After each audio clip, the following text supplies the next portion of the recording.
Digital movie downloads. You never quite know what you'll get. Recycle, regift or resell? What should you do with your old gadgets?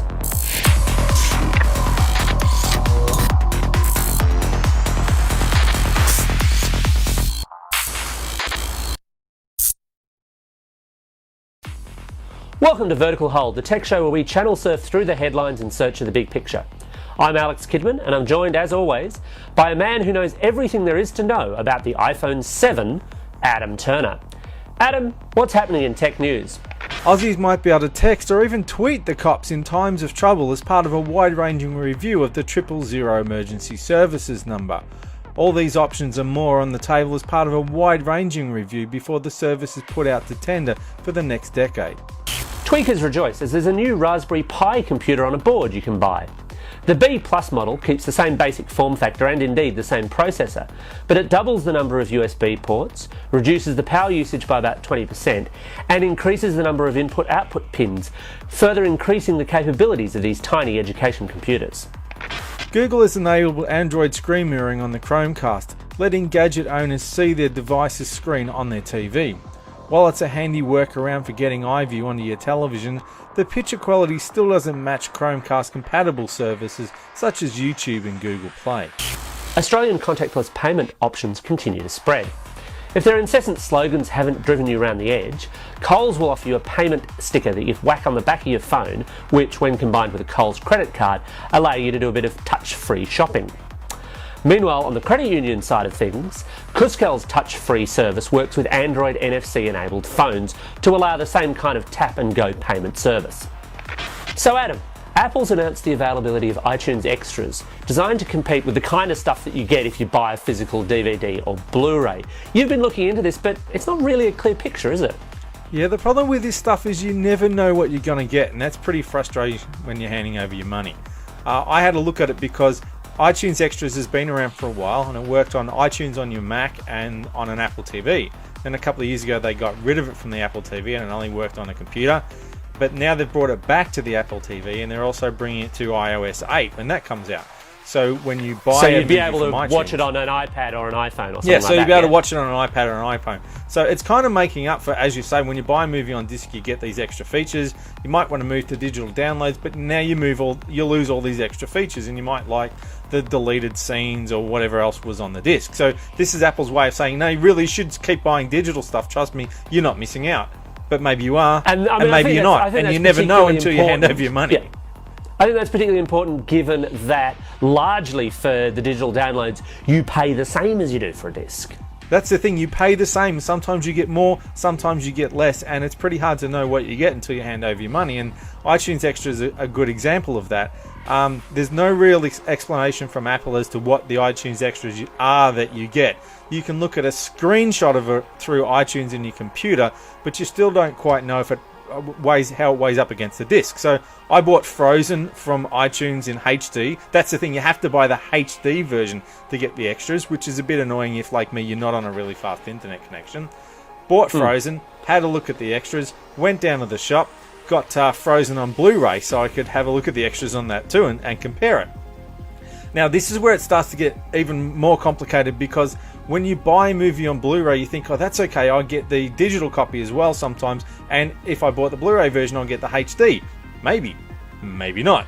If it's an ultraviolet disc, you should get the HD version if it's Blu-ray. If it's a one with an iTunes download on it, you don't know. And even Apple had to go back and check with the people in the US to get me answers on this, because I bought Frozen on Blu-ray and I was under the impression from what Apple told me I would only get the standard def download because I already had a high def version and that was the disc. But then it let me download the high def version. But the reason why is this is Disney's Digital Copy Plus, and you've got to go through that to get your iTunes copy rather than going straight through iTunes. Now, if you're not confused yet, you will be in a minute, because it gets even more confusing than this. If you buy your movie and it comes from somewhere else, like Paramount with Star Trek, you might get the HD version if you redeem it through Paramount.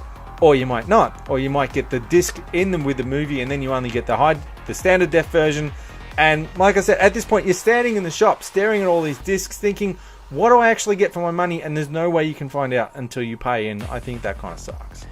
And that's presuming that you actually get what is on the box. I've had Yeah. this happen to me as well with, I think it was an Ice Age movie I bought for my kids, and it said, hey, it comes with a digital copy. And I thought, oh, okay, not the newest movie, but that'll be an iTunes download or something similar. Yeah. No, it turned out that Fox at the time had its own little distribution service. Never terribly clear to me whether or not it was streaming or download or both. But the reality, when I actually came to punch the code that was in the box that you have to go to from the website, was that the service was actually dead. Oh, so nice. it's genuinely a real mess, and it's a mess where people miss out, and a mess where, frankly, I think those who want a kind of streaming or digital option on this stuff are probably going to go the copyright breaking route and just rip the discs themselves, which at a legal level, you know, it's not permitted, but at a technical level, it's not actually all that hard. And I don't have any problem with that, because people were ripping their CDs for years when it was still illegal, and shifting them to iTunes, and eventually the law caught up and said, oh, that's okay. At the moment, they're saying, oh, no, you can't do that with DVDs, but you're still just shifting ones and zeros. So really, all they're trying to do is protect the interests of the movie houses, but they're not actually interested in applying the copyright law in any even-handed way. Is a complete idiot. Yes. Because I'm not going to argue with you on that. The reality here is that, for example, if you've got not that they sell new VHS tapes anymore, but if you've got a VHS tape of an existing movie that's also available on DVD and Blu-ray, and there's hundreds of those, you are entitled to make a digital copy of that. You're not entitled to make a digital copy of the exact same DVD or Blu-ray. The law only covers the analog medium. On the other side of the fence, of course, you've got ultraviolet, and a lot of movies offer an ultraviolet option.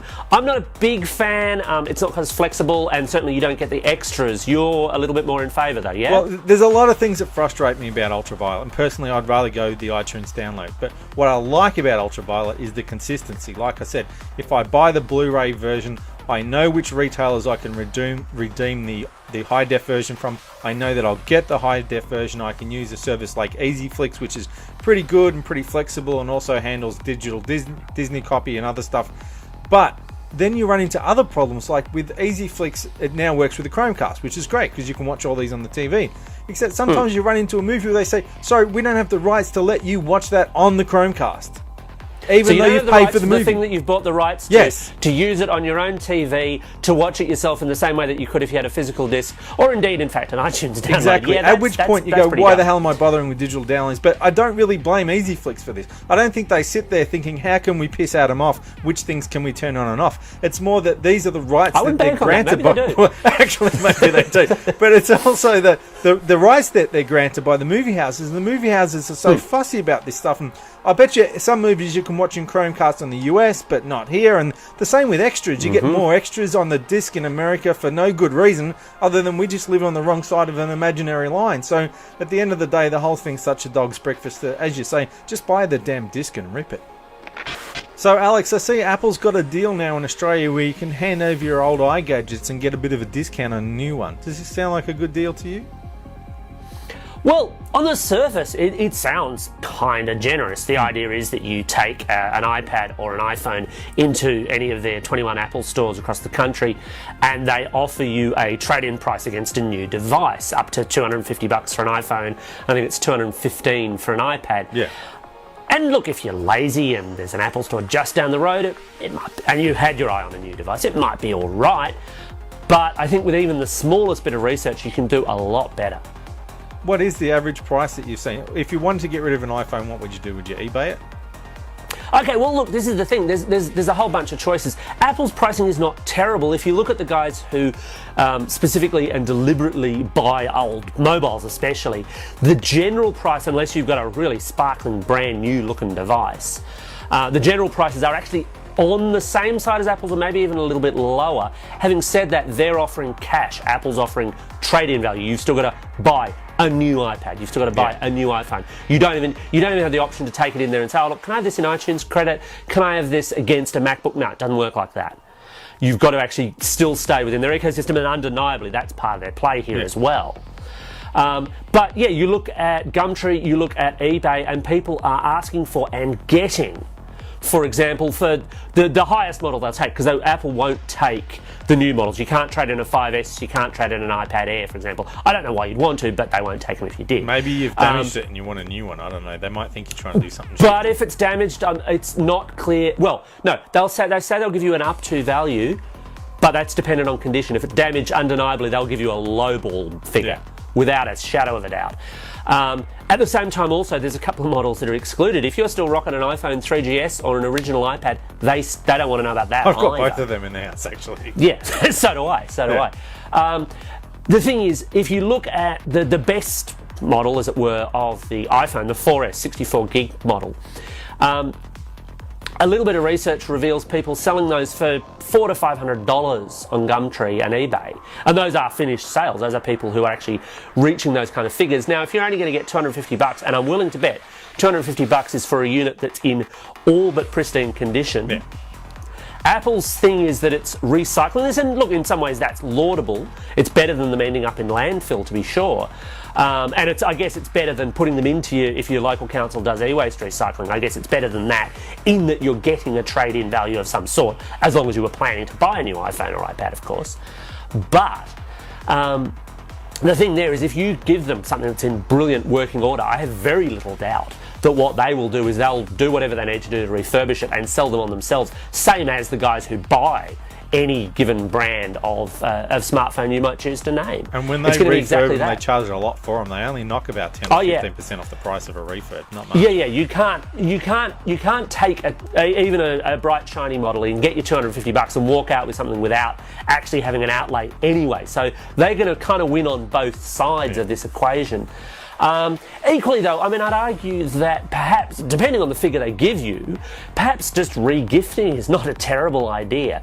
That's what I was going to say. I reckon this is half of what this is designed to do. It's designed to try and wipe out the second-hand market and the hand-me-down market. I know that old 3GS I've got might be worth $50 to Apple, but it's worth a lot more to me because one of my kids is using it as a de facto iPod to listen to music on with no SIM card in it. If I had to go out and buy them a new one, it's going to cost me a lot more. But Apple doesn't want that. Apple wants everyone to buy a shiny new one all the time. So getting all these old iPhones out of circulation sounds like a good deal for Apple as well. It's a bit of a win-win-win. To an extent, I don't think they're too fussed about you handing an iPod on an iPhone turned into an iPod Touch onto someone else, because that's still something where they can take their 30% cut of any apps or movies or music that gets loaded onto it. Yeah. They're still keeping you in the ecosystem. But yeah, you're right. Apple would broadly like everyone to refresh and replenish every year, because that would keep their profit margins as high as possible. Whereas a mobile that, yes, you sell to a mobile master or to a mobile monster, or to anyone else like that, is one that is then going to get on-sold to someone else. That's a sale that Apple's not making. Apple aren't kind of really alone in this. We discussed this a little while back. Telstra's got its whole new phone feeling deal, where you bung them, I think it's about $10 extra a month on top of your mobile plan. And then at the end of the year, as long as you recommit for another 2 years, you can then choose a new mobile to trade in. At the same time, your old mobile's still got to be in quite good working order. And if it's not, then Telstra will just say, well, thanks for the $120, but you're not getting a new phone. Yeah.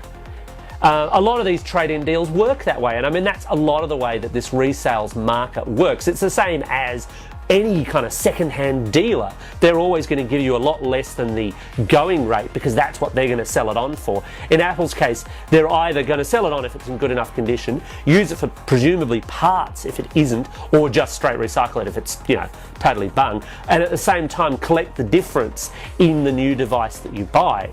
It's not a bad deal, and it's not a bad thing to have an option, another option that is, but I'd certainly suggest anyone thinking about doing it, do your research before you actually sign on the dotted line. Well, that just about wraps it up for this episode of Vertical Hold. I'm off to laugh and point at Adam and his pathetic iPhone 7, because mate, I'm already on the iPhone 9. What?